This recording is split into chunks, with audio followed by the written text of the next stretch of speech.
Sandra Tandetnik, audioprothésiste à Mantes et mécène d'Audition Solidarité depuis 5 ans. Et on a eu beaucoup, principalement des enfants, pas mal de tout petits.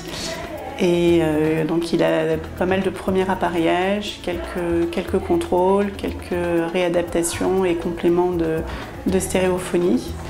On a pas mal remplacé d'appareils. Des appareils qui étaient parfois un petit peu usés parce que ça faisait déjà 4-5 ans qu'ils les portaient, et parfois des appareils qui étaient plus assez forts ou pas assez forts. Donc, du coup on a remplacé souvent par des appareils neufs, tout beaux et tout forts. Au niveau de la formation Donc il y a eu une belle évolution de l'équipe technique pendant la semaine. Je pense qu'ils ont pris conscience de la tâche et du travail qui les attendait, et de la nécessité aussi que les enfants aient des appareils qui fonctionnent bien. Et oui, je pense qu'ils sont maintenant amènes de prendre en charge les enfants et pouvoir faire un appareillage quasiment de A jusqu'à Z. Un moment fort sur cette mission?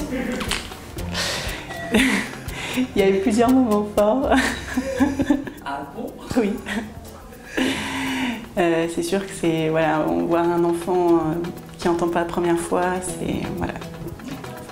Et de voir l'orthophonie juste derrière, tu l'as vu? J'ai pu suivre Anaïs et Clotilde à différentes reprises, et ainsi que Florent avec le cours musical.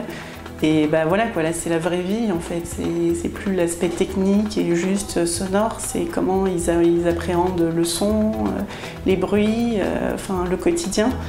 Et donc oui, c'est de voir ce qu'ils font de leurs appareils, de leur écoute. Ouais, c'était très intéressant et très enrichissant. La mission en amont?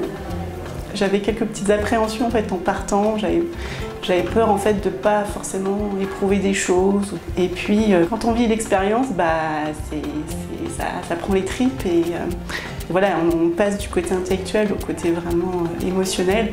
Et ouais, c'est très fort. La mission en amont? Très fort.